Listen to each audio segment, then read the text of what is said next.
Good afternoon, everybody. Welcome back to Starcub Review. I'm your host, as always, Starcub. And on today's agenda, I'm going to be doing a two-part review for two video games by Square Enix. Well, actually, published by Square Enix. And the first one, the developer is Don't Nod Entertainment. And the second one is developed by Deck9 and respectively, they are Life is Strange, the first one, and Life is Strange True Colors. Now, before I get into that, I just want to say a big, huge thank you to everyone brand new to my channel. It's been really, really awesome to see new people viewing it, even commenting. It's been great, and people returning. You know, I love you all. I really, really appreciate it. Even the comments. It's great seeing all the interaction. Without further ado, let's get into it. So, a couple of days ago, I finished True Colors, Life is Strange, and it was absolutely fantastic. And then before that, a couple of weeks ago, I finished the very first one for the Xbox One. I played it on my Xbox Series X, and that is the first Life is Strange game, and wow, was that a bloody gut punch. A very, very big, heavy emotional roller coaster from start to finish. The characters, the story, the setting, everything about this game just sold it for me. I had never played these games until a good friend of mine suggested that I get into the Life is Strange series, because it's right up my alley, and boy, he didn't lie. The first one was an absolutely incredible game. We go on a very emotional roller coaster with one of the main characters, Max, who you play as, and eventually you will meet Chloe, who is an absolute fan favorite of the series, including Max. And I have to say, I shipped them from the very, very beginning when we first meet Chloe.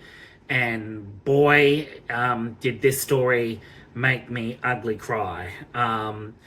It was just so beautifully well written. The dynamics between Max and Chloe are fantastic.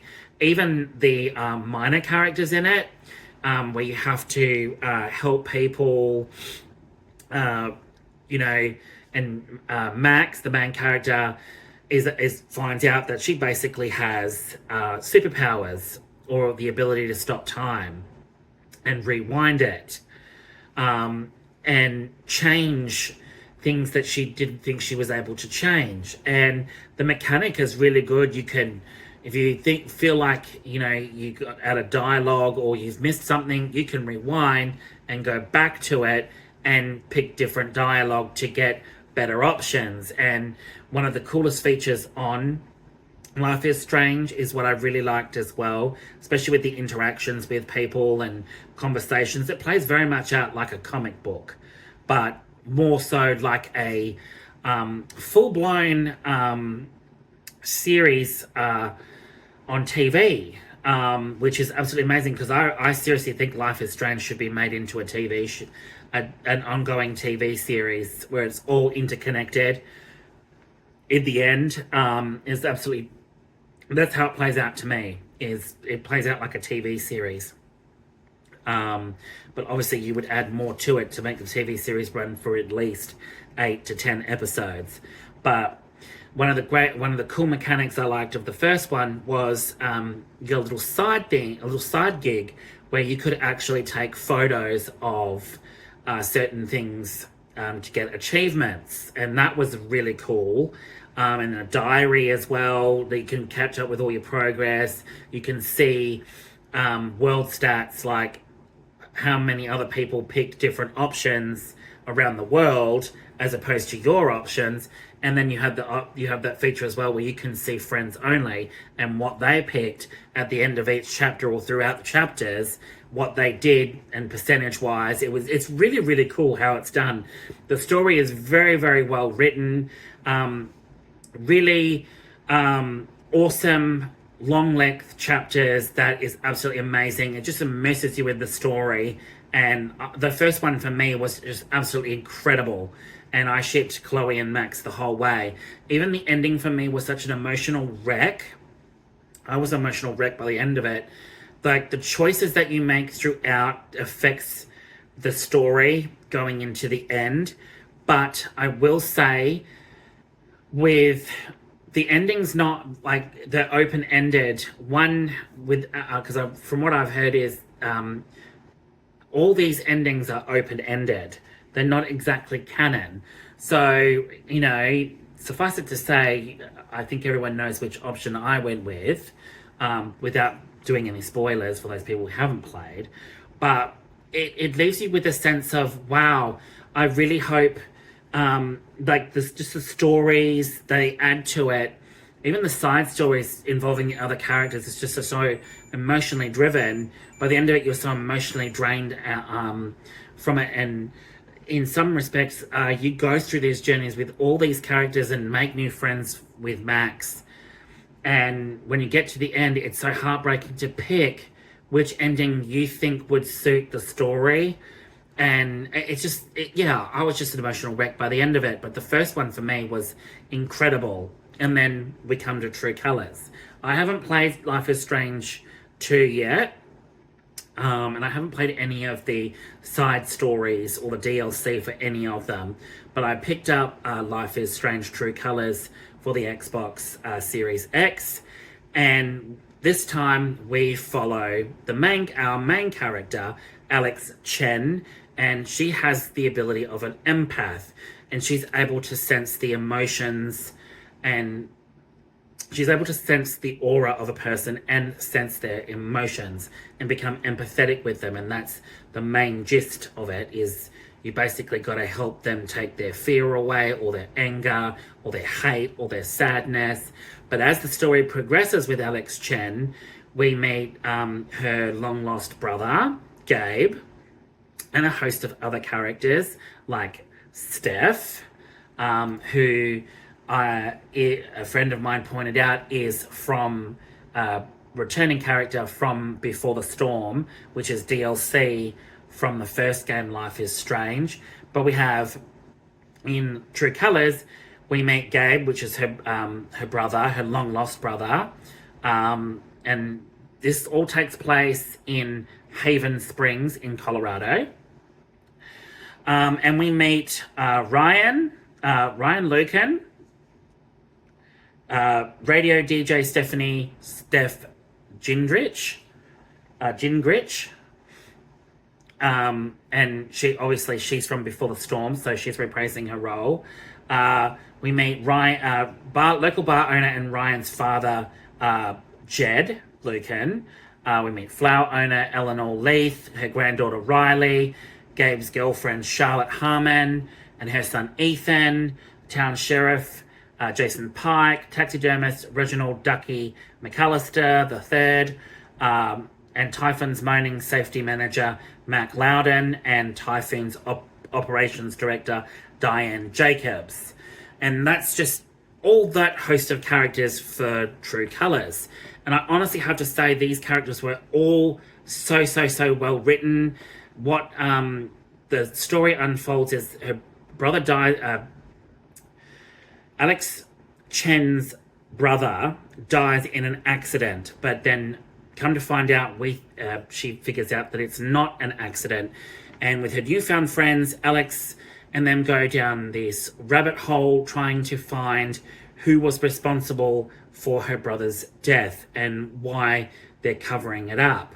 And the emotional journey that we go on this one, while helping out the town residents with day-to-day life, struggling with this, struggling with sometimes showing, being grateful, being frightful, being fearful. There's all these twists and turns in this story that takes you on a completely new roller coaster of emotions, which is absolutely fantastic. Square Enix did another fantastic job, and I have to say the developer, Deck 9, were absolutely amazing with how they handled this one. Absolutely great. And the mini game where you play like an RPG in turn-based combat was such a it's such a rarity in a game like this, and I thought it was such a neat touch.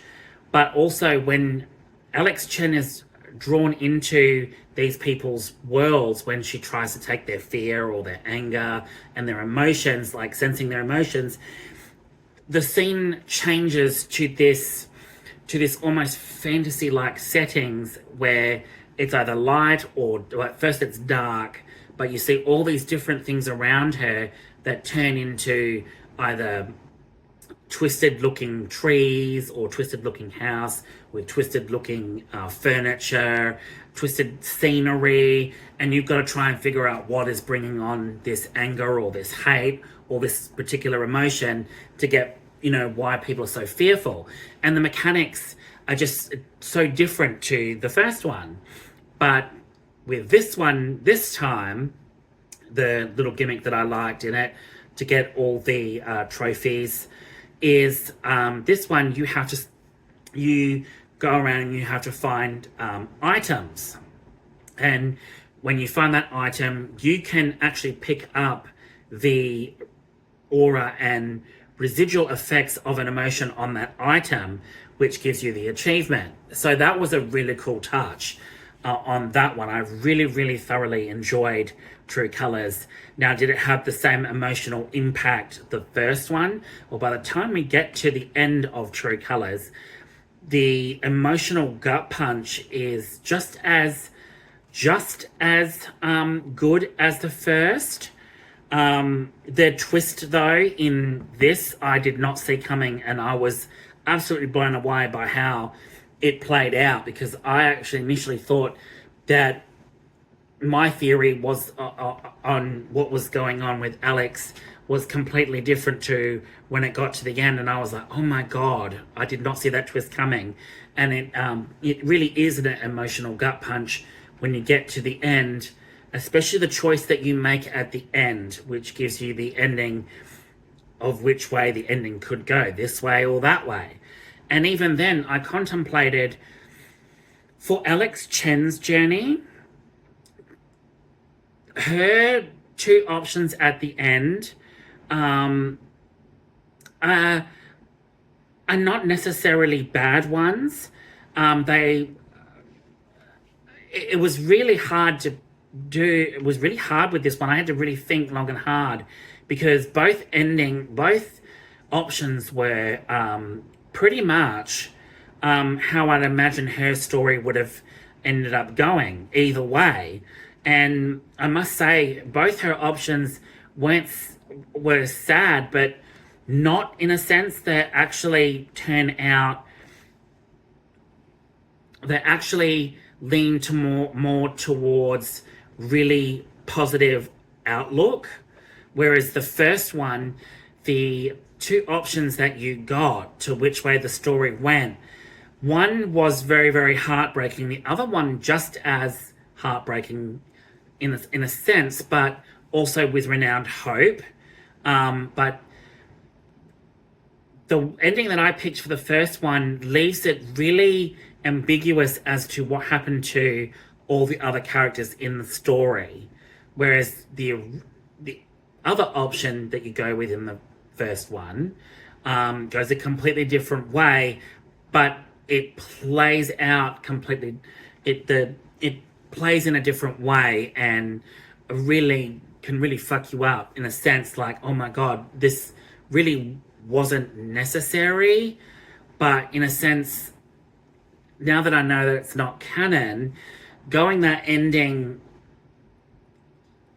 can fit the story, but also is very confusing as to why you would do that right from the very beginning. If